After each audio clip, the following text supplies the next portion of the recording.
আমরা বিশেষ করে সবসময় বলে থাকি announcement test. It not be announcement test, it is actually the reading test. So it could be any kind of newspaper, any kind of books or any kind of announcement. সো আমরা আসলে announcement দিয়ে practice করাচ্ছি, ঠিক আছে, but এটা news পেপারও হতে পারে। আমরা নেক্সট ক্লাসের থেকে তোমাদেরকে নিউজ পেপারও পড়তে দেবো।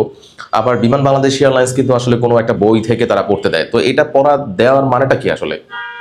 হ্যাঁ, পড়া দেওয়ার মানেটা আসলে এটা এক্স্যাক্টলি তোমাদের ভুলগুলো কি কি। হ্যাঁ, উচ্চারণে কোনো ভুল থাকা যাবে না, প্রনাউন্সিয়েশনে ভুল থাকা যাবে না, স্মার্ট স্পিকিং যেটা একেবারে সুন্দর করে গুছিয়ে কথা বলা। যদি তুমি স্মার্টলি স্পিকিং না করতে পারো তাহলে তুমি মানুষের সামনে সহজে কথা বলতে পারবে না, তোমার স্মার্টনেসটা তুমি ফুটিয়ে তুলতে পারবে না। So your smartness depends on your smartly speaking, right? Your speaking tone, your pronunciation. So প্রনাউন্সিয়েশনের ক্ষেত্রে সব থেকে বড় যে ভুলগুলো, আমি আজকে তোমাদেরকে একেবারে রাইট ওয়েতে পড়ে শোনাবো ব্যাপারটা এমন নয়। আমি প্রথমে ভুলগুলো ধরি। আর আমাদের পাবলিক আসলে বাঙালি জাতির মধ্যে একটা বড় সমস্যা হলো যে আমরা নেগেটিভ জিনিসটা মাথায় খুব সহজে নেই, অর্থাৎ যেখানে আটকে যায় অথবা ধাক্কা খাই সেই জিনিসটা সহজে আমাদের মাথায় থাকে। সো সো সেই কারণে আমি বলবো যে তোমাদের আগে মাথার মধ্যে এইটুকু দিতে হবে ভুলগুলো কি কি। যেমন এখানে ladies, not ladies, it ladies, ladies and gentleman, welcome to Dubai international airport, not Dubai, it's Dubai international airport. Here local time is 5:25 minutes and the outside temperature is 38 degrees Celsius, right?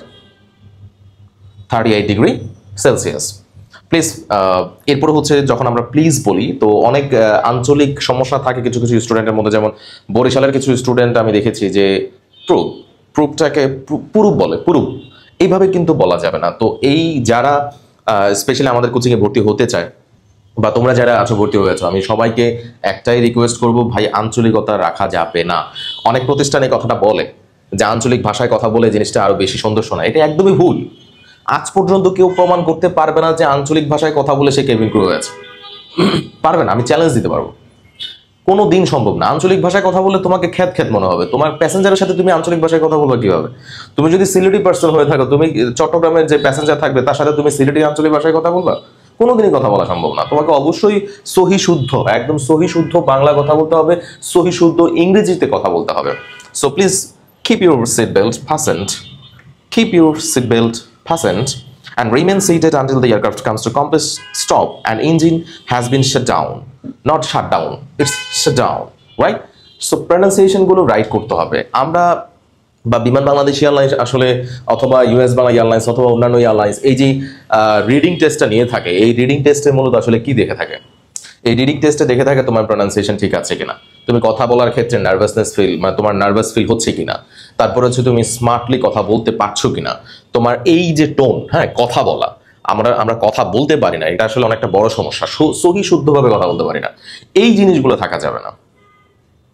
So আমি তোমাদেরকে এইটুকু request করবো, আমি ভুলগুলো প্রথমে আগে ধরাবো, কারণ বাঙালি জাতি ভুলগুলো সহজে মাথায় রাখে, সঠিকটা পরে জানে।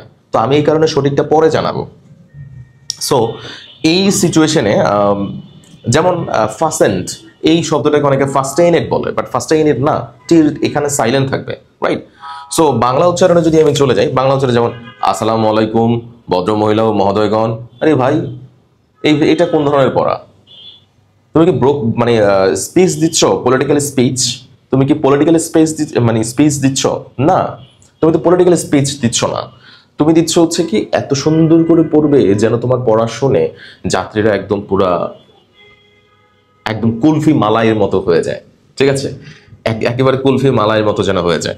সো এই কারণে আমি বলছি, তোমরা যখন উচ্চারণ করবে খুবই সহি শুদ্ধ ভাষা এবং খুবই একটা টোন ব্যবহার করতে হবে। টোন ব্যবহার করতে হবে একটা, আসসালামু আলাইকুম ভদ্র মহিলা ও মহোদয়গণ, আসসালামু আলাইকুম ভদ্র মহিলা ও মহোদয়গণ, নট লাইক দ্যাট আসসালামু আলাইকুম ভদ্র মহিলা ও মহোদয়গণ। অনেকে ভদ্র উচ্চারণ করতে পারে না, ভদ্র বলে, ভদ্র না, ইটস ভদ্র, রাইট? সো আসসালামু আলাইকুম ভদ্র মহিলা ও মহোদয়গণ, দুবাই আন্তর্জাতিক বিমানবন্দরে আপনাদের স্বাগত জানাচ্ছি। আমাদের সাউন্ড করার ক্ষেত্রে আমাদের শব্দ আমরা বিজ্ঞানে পড়েছিলাম না, বা আমি নিজেও তোমাদেরকে বিজ্ঞানে পড়িয়েছিলাম যে শব্দ উচ্চারণ করার ক্ষেত্রে 3টা স্টেপ আমাদের। শব্দ প্রধানত আমরা কম্পনের ফলে শব্দ উৎপন্ন হয় এবং সেটা আমরা শুনতে পাই, কিন্তু শব্দ উচ্চারণের ক্ষেত্রে 3টা প্রেশার কাজ করে। একটা হচ্ছে নাক দিয়ে প্রেশারাইজ করে অনেকে কথা বলে, আরেকটা হচ্ছে মুখ দিয়ে অথবা যে কণ্ঠ দিয়ে প্রেশারাইজ করে অনেকে কথা বলে, অনেকটা হচ্ছে পেট দিয়ে, পেট চেপে কথা বলে। সো তোমাদের এই 3টার মধ্যে যে জিনিসটা অ্যাপ্রোপ্রিয়েট হবে সেটা হচ্ছে কণ্ঠ দিয়ে চেপে। যেমন মানে রেডিও জকিরা যারা আছে, রেডিও জকি আরজেরা যারা আছে, তারা কিন্তু তোমার কথা বলে কণ্ঠ দিয়ে, তারা দেখবে পেট চেপে কথা বলে না, নাক দিয়ে কথা বলে না। নাক দিয়ে কথা বললে তুমি কিন্তু শুদ্ধ উচ্চারণটা বা সুন্দর করে গুছিয়ে কথা বলতে পারবে না। তুমি যদি পেট দিয়ে চেপে কথা বলো তাহলে কিন্তু শুদ্ধ বা সুন্দর করে উচ্চারণ করতে পারবে না। ঠিক আছে, ক্যামেরার দিকে তাকিয়ে লাভ নেই। তোমাদেরকে যেমনটা পড়াচ্ছি বাইরের স্টুডেন্টদেরকেও মাঝে মাঝে কিছু টিপস দিতে হয়। সো ওই দিকে তাকিয়ে লাভ নেই, আমার দিকে তাকাও। আমি তো আর অন্যদের মতো অনেক বড় কিছু করি না, 2-4 মিনিটের একটু ক্লিপস নেই, যেটা আসলে অনেকেই মনে করে যে আমরা কেমন পড়াচ্ছি না পড়াচ্ছি এগুলো আসলে দেখানোর একটা বিষয় আছে। সো বাই দ্য ওয়ে, আপনাদের ব্যক্তিগত নিরাপত্তার জন্য সিট বেল্ট বেঁধে রাখুন, আলোক সংকেত না নেওয়া পর্যন্ত এবং বিমান পুরোপুরি না থামা পর্যন্ত অনুগ্রহ করে নিজ নিজ আসনে বসে থাকবেন। সুন্দর করে পড়ার একটা স্টাইল আছে, ঠিক আছে। এরপর হচ্ছে বিমান থেকে নামার পূর্বে আপনার ব্যক্তিগত জিনিসপত্র সাথে নিয়েছেন কিনা দেখে নিন। মাথার উপরের লকারে সাবধানে খুলবেন যাতে ভারী কিছু পড়ে না গিয়ে কাউকে আঘাত না করে। সো এখানে পড়ার ক্ষেত্রে 2টা ভুল হতে পারে। 1 নাম্বার ভুল হচ্ছে স্টেপ, মানে প্রত্যেকটা ওয়ার্ডের পর পরেই কিন্তু স্পেস দেওয়া যাবে না বা পজ দেওয়া যাবে না।